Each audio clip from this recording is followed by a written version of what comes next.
même sur ma chaîne, je t'amène pour l'habituel tour du potager. On va voir ce que le jardin a pour moi ce matin. Voilà. Déjà pour commencer, je me trouve de ce côté du jardin. Si tu as suivi les autres vidéos, tu sais déjà de quel côté il s'agit. Parce que c'est le côté où j'ai commencé en fait avec les tomates là juste devant moi. Les tomates ont l'air un peu désolées. Malheureusement, elles ne se portent pas très bien. Mais on y arrive. Donc voilà où je me trouve. De ce côté, le côté gauche. Et j'ai mis là une pépinière pour repiquer des plants. Comme tu peux voir là, j'ai plusieurs plants. Ok, donc commençons par ici. Je vais prendre, j'ai du haricot vert que je dois récolter pendant que c'est encore jeune. De ce côté aussi, il y a des gousses. Par exemple, celle-là, elle est un peu trop vieille. Il y en a là derrière. Waouh! J'ai ce piment aussi que je vais prendre aussi. Et puis là, bon, l'artémisia commence à se raréfier. Mais sinon, il se porte toujours très bien.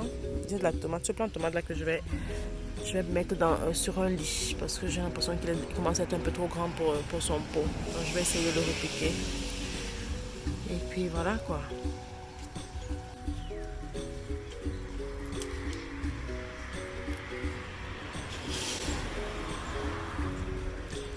Sans dire qu'il y a 2 jours, j'ai fait une belle petite récolte pour ma mère. Donc je crois pas que je vais trouver. Hein? Après, le jardin est d'un état pitoyable. Je dis bien pitoyable. Vraiment, j'ai même peur de me faire piquer par un serpent à ce point. Malheureusement, j'ai des difficultés à trouver quelqu'un qui va venir couper comme d'habitude. Celui qui coupe d'habitude n'est pas disponible. Et j'ai vraiment du mal à trouver quelqu'un pour faire ce job. Donc, ne me jugez pas. Je sais, je vois que c'est horrible. Mais bon, je suis un peu bloquée. Comme tu peux voir, voilà, l'herbe a poussé. C'est juste trop haut, quoi. On ne fait plus de différence entre le potager et l'herbe, la mauvaise herbe, entre guillemets. J'espère vraiment que la semaine prochaine, quand je vais faire le tour du potager, il sera plus propre, en fait. Donc, voilà, nous sommes sur le lit où il y a les pastèques, quelques pieds de tomates et tournesol. Bon, après j'ai inoculé ici il y a 5 jours, j'ai mis des spores de pleurote et voici le résultat après quelques jours. Champignons, je vais faire une belle omelette là tout de suite avec ces champignons. Donc voilà, ça a très bien poussé, c'est magnifique. Pleurote fait maison, c'est agréable. En fait, ce que j'ai fait, c'est que j'ai inoculé, comme on peut voir là par exemple, il y a notre tête qui est en train de pousser en fait. J'ai inoculé avec des rafles de maïs, de spores de pleurote que j'ai mis sous la tente de gazon. La pluie a fait le reste. Bon, même s'il ne pleut pas, on peut aussi faire de la même façon et arroser simplement. Là, on a cette pastèque là qui se porte vraiment bien. Ça pousse très très bien. C'est magnifique. Et puis voilà, on a une autre là, Les pastèques vraiment de ce côté sont en super forme. J'en ai 2 autres ici qui sont en train de grandir et qui, bon, j'espère vont continuer comme ça, quoi. En fait, je devrais mettre un support pour éviter que ça ne pourrisse au sol. Donc, c'est ce que je vais m'atteler à faire.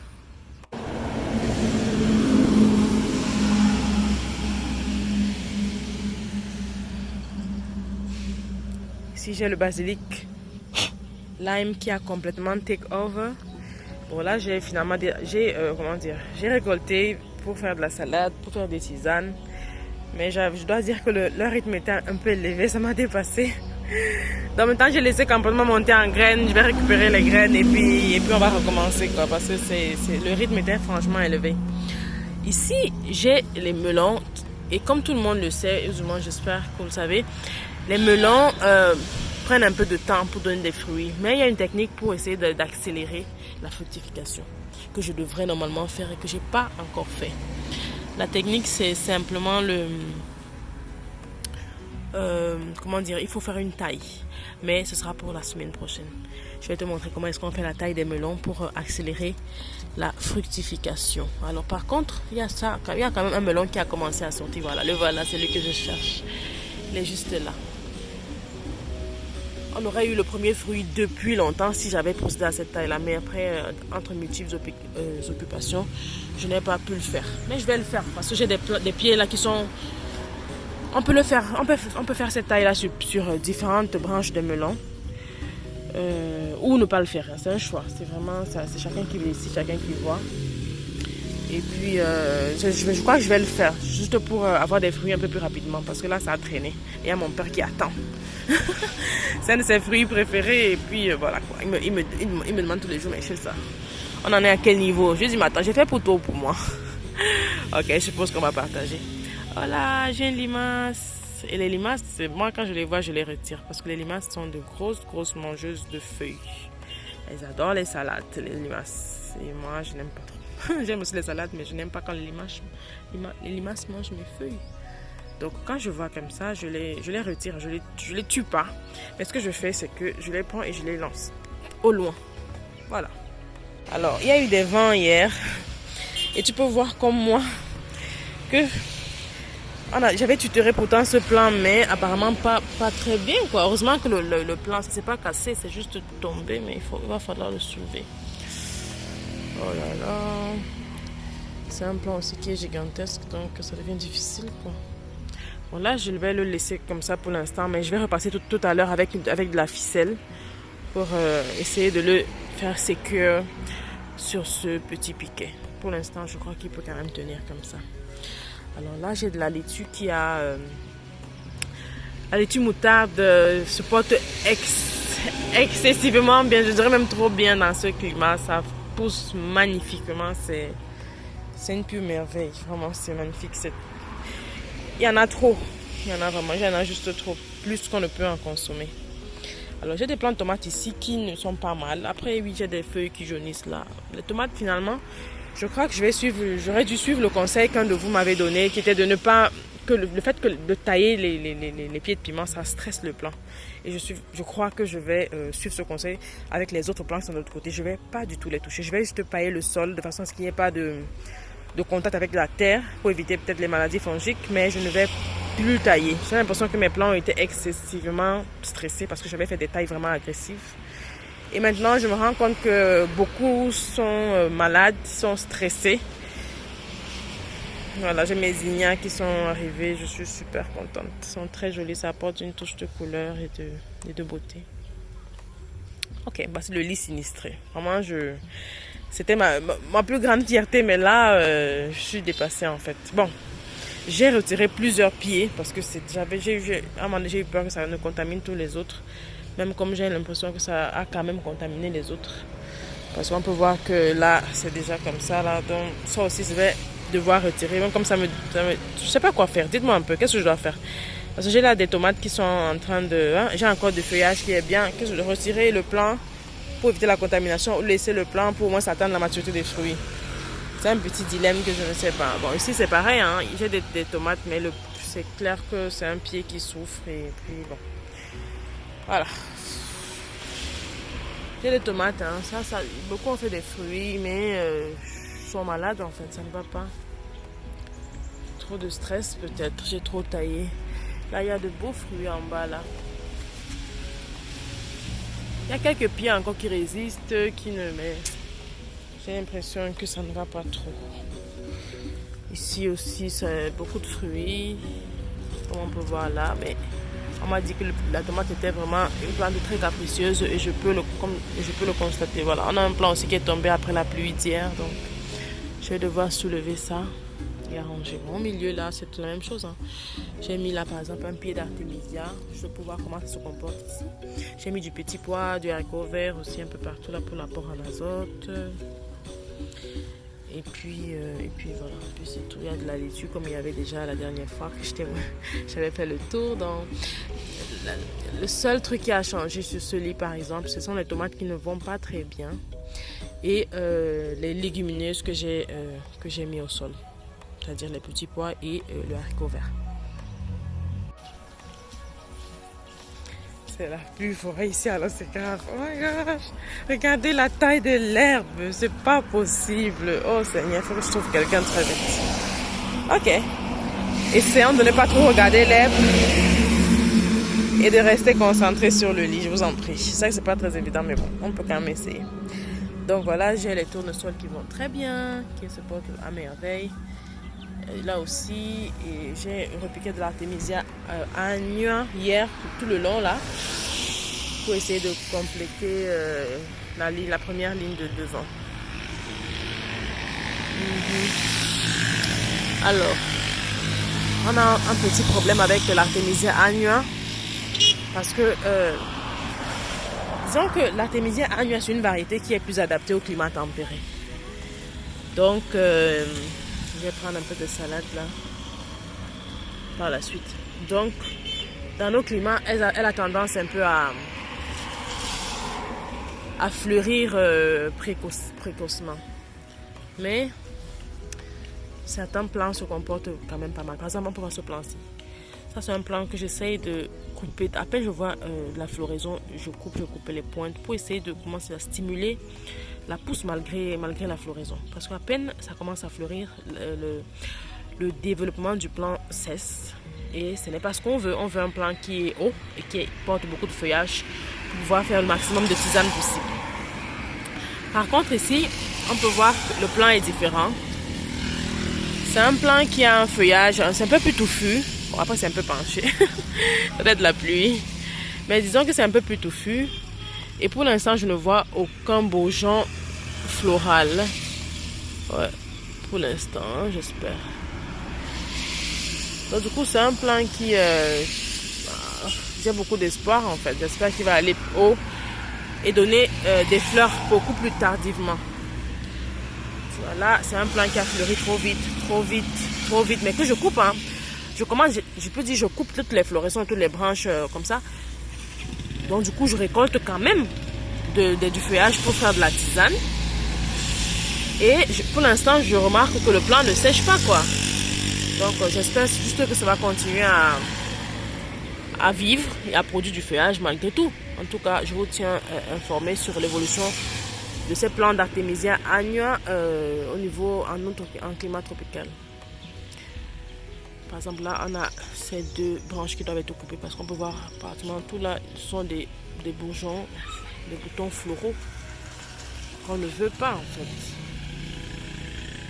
Voilà. Ici, c'est pas mal, c'est bien. Ici aussi.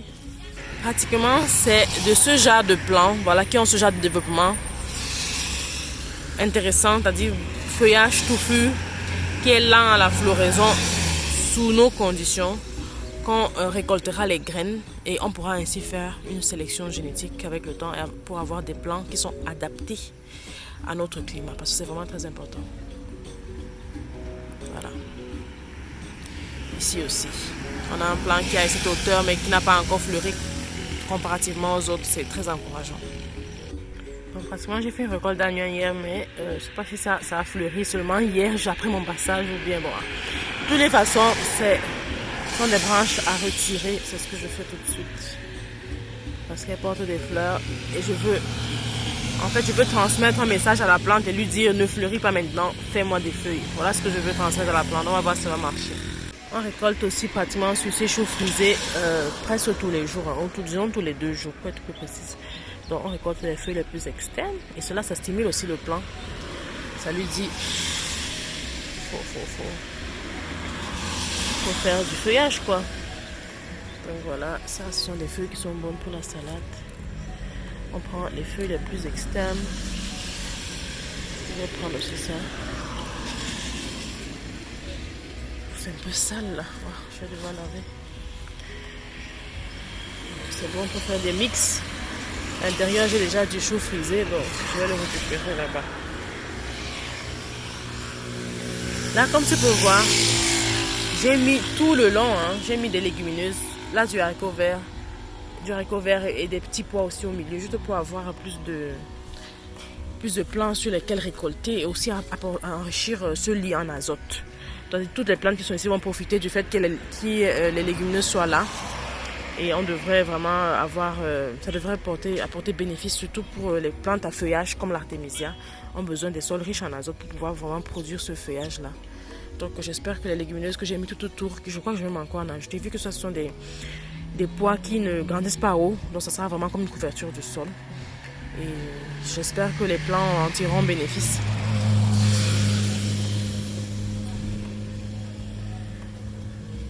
J'ai aussi mis là quelques plants de piment qui étaient un peu trop serrés de l'autre côté. Le céleri aussi se porte pas mal. Hein. J'ai eu peur que ça ne meure complètement, mais j'ai l'impression que c'est très lent. Mais j'ai beaucoup d'espoir parce que ça ne meurt pas. Donc c'est bien. J'ai aussi de la calendula là-bas, juste là. J'ai mis tout le long là. Donc c'est un peu ça, celui. La verveine se porte à merveille. Tellement même que je vais commencer à faire des boutures parce que ça devient trop long de l'autre côté. Ici j'ai un rhizome de gingembre que j'ai mis parce que je savais pas où le mettre. J'avais plus d'espace. J'ai dit ok, je le mets là en attendant. Mais en attendant le voilà, ça a germé, ça a poussé. Bon, quoi, je vais le laisser là pour de bon, définitivement quoi. Ok, on peut continuer. Je continue ma petite récolte. Bon, comme les plants sont quand même petits, j'évite de trop les stresser en retirant leurs feuilles. Donc, il faut faire juste ce qu'il faut. Couper juste assez pour les stimuler, mais pas trop pour éviter de les stresser en fait. C'est de ça qu'il s'agit. Donc, voici la verveine dont je parlais, qui commence à faire de très très longues tiges. Donc, je vais couper ça pour bouturer et les multiplier et faire une multiplication végétative. De ce lit et nous sommes là. Alors, ce lit, franchement, pas grand chose à dire, si ce n'est que tout procède plutôt bien. Les plants sont encore petits, mais déjà en production, par exemple celui-ci, quand je te fais voir, par exemple celui-ci là a déjà du gombo qui est encore jeune. Je crois que je vais attendre deux jours avant de le prendre. Et puis là on a des floraisons, ça va plutôt bien. Là aussi le foléré, ça avance plutôt bien. Voilà les calices là, sur lesquels on fait le jus qui nous plaît tant. Et on a les petites tomates qui avancent aussi bien. Le piment, vraiment, je remarque, le piment est d'une lenteur, mais alors, faut pas être pressé, hein. C'est vraiment lent. Ça pousse très bien, c'est juste que waouh, faut être patient. J'ai aussi des pieds d'amarante là qui poussent très bien. En fait, ce qui me plaît avec ces pieds, c'est que quand c'est, un pépinière à l'amarante, c'est tellement petit. Tu te dis, oh my god, je vais un jour arriver à avoir un plant. Mais là, alors, quand ça prend, ça pousse très vite et très bien. Donc voilà, j'ai les plants d'amarante là qui poussent aussi très bien. Alors, j'avais mis ce basilic-ci qui souffre, qui a souffert un peu, même comme je l'ai traité déjà, d'une attaque de, je crois, de éphite, les petites mouches qui sucent la sève, là, qui aiment bien les jeunes plants. Ça a un peu souffert, mais j'ai l'impression que ça va mieux. Voici son frère, même chose, même attaque. Et de l'autre côté aussi, mais je crois qu'ils vont vraiment mieux. Donc du coup, celui-là n'a pas grand-chose. Hein. Voilà la laitue qui est sauvage. J'ai commencé à donner ça à mes voisins et amis. Ma mère vient s'approvisionner ici quand elle veut, parce que là, on ne s'en sort pas. J'ai fait les boutures de la verveine du lit derrière et je vais aller les mettre dans la pépinière. Voilà, viens avec moi. Allons-y, moi je vais laisser mon petit panier. Là, j'ai récolté aussi quelques feuilles de verveine qui étaient le long des branches de la verveine, quoi. Parce que je vais juste sécher pour en faire le thé, parce que ce serait con de jeter, quoi. Bon, allons, le couteau aussi, je vais le laisser là. Allons-y rapidement. Je vais faire ces boutures. J'en ai combien? J'espère que je n'ai pas perdu. Je fais un détour par là pour prendre mon hormone de bouturage qui est juste là. Et je vais m'en servir pour mettre ma verveine dans les pots. Là, j'ai du romarin que j'ai répliqué hier. J'espère que ça va aller. Donc, du coup, j'aurai 4 plants de romarin en plus. Et puis, voilà quoi. Donc, voilà, j'ai pris ma bouture. Je la mets dans le sens. Hein. Faut pas la mettre à l'envers. Je la mets dans l'hormone de bouturage qui est censé favoriser en fait l'apparition des racines. C'est pas indispensable, hein. Je le dis tout de suite, c'est vraiment pas indispensable. Mais si on a à disposition, pourquoi pas. Si tu veux, dans une des vidéos, prochaines vidéos, je la mets comme ça dans la terre et puis je referme. Je disais, si tu veux, dans une prochaine vidéo, je vais te montrer comment faire de l'hormone de bouturage facilement à la maison. C'est très facile, on n'est pas obligé d'acheter. Voilà. Juste pour faire un petit disclaimer. Donc voilà ce que je fais ça et je referme. Bon, moi par contre, du coup je vais passer par la suite pour refermer vu que je n'ai que 2 mains. Donc je mets là et je vais refermer.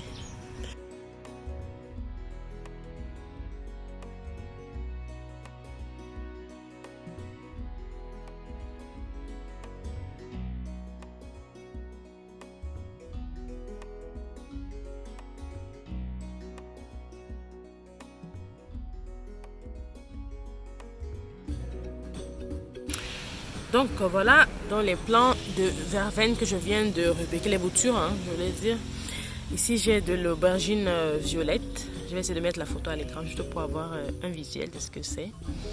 Là j'ai le romarin que j'ai repiqué hier.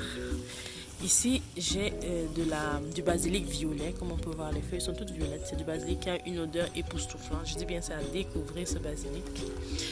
Ici c'est le messep qui vraiment se comporte très bien. J'ai essayé de repiquer, mais peut-être c'était un peu jeune, donc du coup j'ai un peu laissé en tas, juste pour ne pas les brusquer, quoi. Voilà. De l'autre côté, j'aimerais te faire voir un peu mon tournesol. Tu sais, je suis amoureuse de ce tournesol. J'ai jamais cultivé de tournesol. La vérité, c'est que j'aime jamais vraiment rien cultiver par moi-même. Tout ça, c'est ma première expérience. Juste pour t'encourager aussi. Il ne faut pas être un expert pour faire ce que je fais.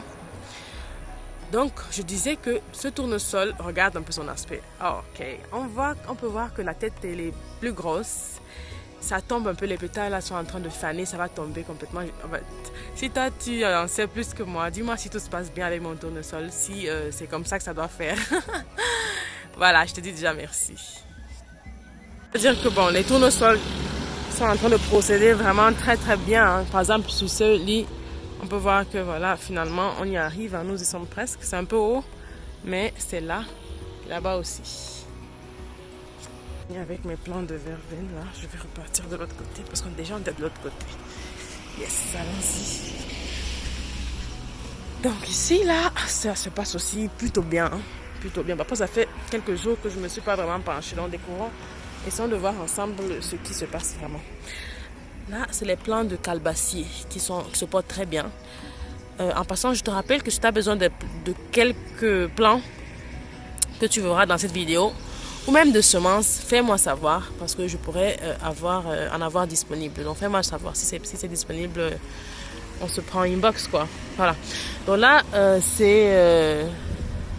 Oh my God, qu'est-ce que c'est? Je crois que c'est le curcuma. Ça, c'est le piment que j'ai mis... le piment, je crois que ça, c'est le piment que j'ai mis il y a quelques jours pour faire de la place. Parce que c'était trop serré où c'était d'abord. Bon, après, les feuilles sont un peu jaunâtres. Je crois que cela manquait d'un peu d'azote. Donc, je vais voir comment amender avec du bon compost. Fiente de poule. Voilà, la tomate, ça va bien. Ça, c'est une tomate, un plant de tomate, hein, excusez-moi. Que j'ai décidé... Bon, alors... Forte de l'expérience de l'autre côté, j'ai dit ici, là, je ne touche, mais alors rien, je vais vraiment faire complètement le contraire. Même les branches qui sont sur le sol, on va se regarder. Mais par contre, je vais essayer de pailler parce qu'il ne faut pas non plus faire, faire le désordre. Donc voilà les plantes de tomates qui sont là. Ça, c'est la curcuma. Bon, tu peux déjà voir le rhizome là. Hein, voilà, curcuma. Ce macabo qui m'infeste. Bon, il va falloir arracher. Ici, le plant de basilic, c'est basilic thaï. Une odeur formidable. Je dis bien, c'est exceptionnel ce basilic. La tomate, ça se porte très bien. En tout cas, ce côté-ci, vraiment, ça n'a pas beaucoup évolué en tant que... Je veux dire, il n'y a rien d'exceptionnellement différent, mais on peut juste constater que ça va bien, quoi. La tomate, par exemple, est en train de take over, c'est en train vraiment de monter en force. C'est du haricot vert qui struggle, mais j'espère que ça va quand même apporter de l'azote à ma tomate. Et puis, ils vont essayer de se faire... ils vont essayer de s'en sortir comme ça. Donc, voici le plan rescapé de tournesol. Parce qu'il y avait son frère de l'autre côté, mais il a été mangé certainement par quelques insectes. il n'a pas survécu. Bon, maintenant, voyons voir un peu ça. Il a plu toute la nuit. Oh my god, combien de millimètres? Mais après, je suis même pas sûre. Hein, parce que ce serait énorme là. 120, c'est plein. Mais vu que ça fait quelques jours que je ne suis pas passée là, j'ai l'impression que peut-être je n'ai pas vidé. Je donne, parce que c'est plein. C'est vrai quand même. Ça veut dire qu'il a plu sauvagement. Ah, qui sait peut-être. Hein. Moi, je le souviens un peu l'eau. Mais je ne suis pas certaine parce que ça aurait pu être déjà plein, tu vois, hier, ici, et moi, j'ai pas vidé, parce qu'il faut le vider tous les jours, ce pluviomètre. Et vite, on repart, quelque part là. Voilà. On le remet là pour la prochaine. Ok, voici ma petite calebasse pour faire mes petites récoltes. On va procéder. Mais j'ai plus le couteau. Oups. Alors, le lit d'à côté. Ici aussi, c'est assez similaire à son frère à côté. Ici, hors du lit, j'ai un plan de amarante sauvage. Mais bon, le vrai focus, ce serait par exemple sur ce plan d'amarante qui a un aspect vraiment très intéressant. En fait, j'ai eu une attaque massive et sauvage de chenilles qui m'ont littéralement détruit les feuilles, comme tu peux voir là. Bon, j'ai traité à l'huile de Nîmes et puis le lendemain, les chenilles étaient ou mortes ou avaient rétréci de volume. Donc du coup, l'huile de Nîmes, je peux dire que ça fonctionne sur les chenilles. Je te ferai voir des photos. Mais entre-temps, le plan, il a beaucoup souffert. Je crois qu'il va se reprendre, surtout avec les nouvelles feuilles. Mais ça a dû être un stress assez considérable. Parce que j'ai fait quelques jours sans passer ici. Quand je suis arrivée, je dis, man, what is this? Ok, c'est pour te faire comprendre un peu de quoi il s'agit. Et je n'ai traité qu'un seul plan. J'aurais dû traiter tous les plans. Mais bon, c'est pas mal parce que ça me permet de te faire voir comment est-ce que ça a commencé. Par exemple, regardez ce plan. Okay, les feuilles sont relativement bonnes, mais on peut voir déjà quelques trous là. Et on peut même voir le coupable à l'œuvre. Hein. Je dis, il n'est même pas caché. Le voilà. C'est de ce type de chenille qu'il s'agit. Et il y en avait de l'autre côté. Je dis bien, c'était alors non, massif. Je dis, elles étaient juste partout. C'était une centaine. Tellement elles étaient nombreuses que je me suis dit, waouh. Donc là, voici le coupable en fait, hein, qui a fait le travail de l'autre côté. Voici un rescapé. On peut le traiter à l'huile de Nîmes, hein, j'ai vu que ça fonctionnait. Comme on peut simplement retirer manuellement et les tuer à côté, tout simplement. Alors avec ces ravageurs, le secret c'est qu'il faut souvent soulever les feuilles. Hein, parce que j'ai remarqué qu'elles sont plus volontiers sur le dos des feuilles que sur le dessus. Donc, c'est souvent bien de regarder en bas. On a plus de chances d'attraper les voleurs. Bon, je crois quand même que c'est quand même un petit travail de nettoyage que je dois faire sur ce lit. Retirer tous ces macabots là et quelques autres mauvaises herbes. Et à pailler le sol. Ça, c'est vraiment quelque chose qui devient urgent. Il faut le pailler. Il faut vraiment le pailler. Bon, on passe ça. Ça, c'est un de mes lits préférés ces derniers temps parce que ça produit, je dis bien, je ne sais pas quoi dire. Alors, si on est un permaculteur, agriculteur, jardinier, vraiment, c'est toi qui décides le nom que tu veux bien donner. Une plante à mettre, je vous mens pas. Ça donne beaucoup de satisfaction, c'est le gombo. Regardez vous-même. Vraiment, je ne sais pas quoi dire. J'ai récolté ce gombo sur ces plants-ci il y a 2 jours. Et 2 jours après, regardez là. Donc, ça pousse à vue d'œil, quoi. C'est incroyable. C'est très encourageant. Voilà. Si vraiment on veut se mettre un peu de baume au cœur, on veut se dire que bon, après tout le jardin là, c'est pas complètement une failure. Je crois que le gombo reste une plante à toujours avoir. Ça pousse vite, ça pousse facilement. Ça a très peu de ravageurs. Les quelques que j'ai eu, je t'ai montré déjà dans d'autres vidéos, j'ai traité à l'huile de Nîmes, ça a très bien fonctionné. Pour l'instant, je dis bien, ça c'est la plante phare de ce jardin en ce moment. Ça donne beaucoup de satisfaction, ça pousse très très bien. Vraiment, I don't know. Voilà, il faut mettre. Voilà, on regarde ça comme ça. Et cette variété-ci donne de très très gros gombo qui reste tendre malgré le fait qu'il soit gros. Ça, c'est une très belle caractéristique. De toute façon, c'est tout ce que le gombo, on ne doit pas le laisser trop longtemps sur le plan parce qu'il devient fibreux. Celui-ci, j'ai récolté un gombo mais géant l'autre jour. Il avait genre presque 15 cm, mais il était toujours tendre. Donc, c'est une très bonne variété, ce gombo-ci.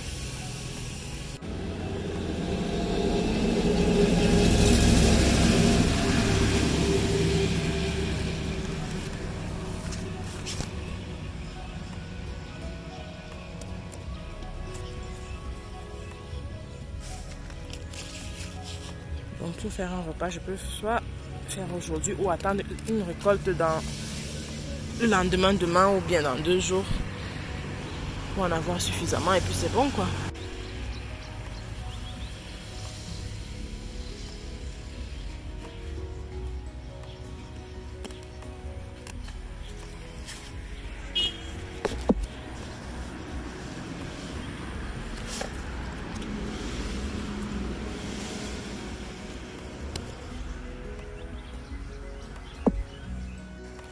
Donc voilà, j'espère avoir pris tous les gombos sur tous les pieds parce que il y en a certains qui peuvent se cacher et échapper à la récolte.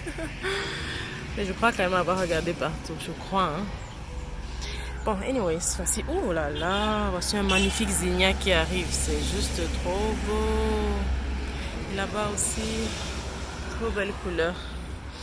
La carotte est en forme. Elle est même trop en forme. J'espère que ça va continuer ainsi. Elle pousse vraiment magnifiquement. J'ai vraiment rien à redire. Et puis ici, j'ai aussi des pois que je mange presque tous les matins. Hein, parce que c'est juste... c'est hyper productif. Et ça aussi, ça pousse vite. Ça pousse vite. Là, par exemple, hein, je mets dans les salades. Donc, du coup, j'ai fait une toute petite salade ce matin.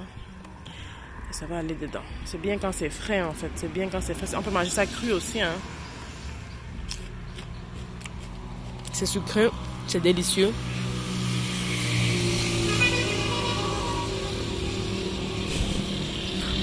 Alors, il y a ce pot là que j'ai oublié et il est devenu un peu trop grand. Je ne sais pas si je dois le prendre ou si je dois. Je ne sais vraiment pas. Ah non. Mais bon, en attendant, je prends les plus petits là. Qui vont être excellents dans salade. Après, je les mets un peu sale de terre. On va devoir tout laver avant de manger. Oh là là, je suis sûre que j'en oublie. Je suis pas sûre que j'en oublie. Parce qu'il y a toujours un qui se cache. Voilà, si un autre là, par exemple. Bon, après, il est un peu petit. Je pourrais le laisser. Bon, je vais le laisser un peu évoluer. Voilà. Par exemple, j'en ai là aussi. Voilà. J'en ai là, là et là.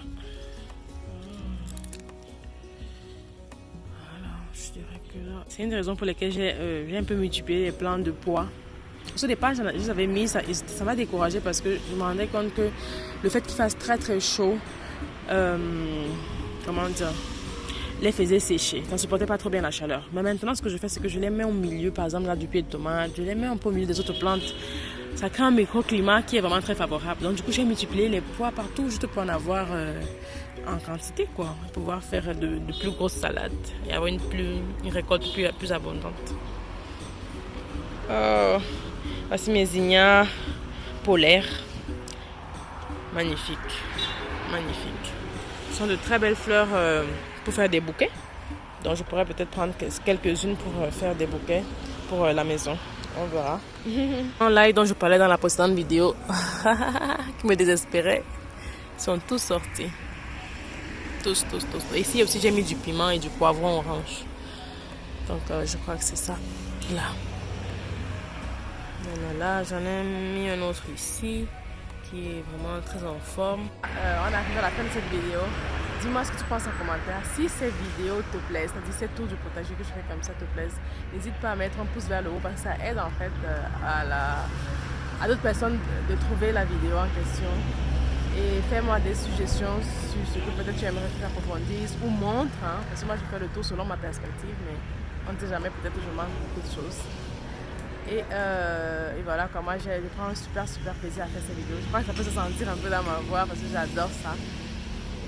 Prendre soin de ce potager pour moi, c'est beaucoup de choses. Hein. C'est même thérapeutique parce que ça me calme beaucoup. C'est très relaxant. Et puis, j'aime beaucoup. Et en plus, pour moi, c'est aussi montrer l'exemple. Montrer qu'on peut faire soi-même. Qu'il ne faut pas beaucoup pour poser un acte... un geste qui finalement est politique, quoi. Comme disait Pierre Rabhi, cultiver son jardin, c'est faire de la politique. Parce que ça veut simplement dire qu'on prend position par rapport à des questions importantes. Donc voilà, j'espère que tu te sentiras inspiré Et n'hésite pas du coup à reach out, à me faire signe si tu veux voilà, me faire voir ton potager et du coup faire voir à tout le monde ton potager au travers de ma chaîne. Je serais vraiment plus que ravie de travailler avec toi. Donc voilà, ciao.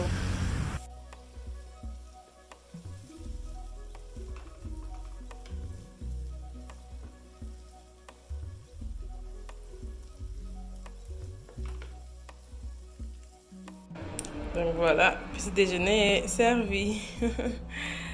Ok.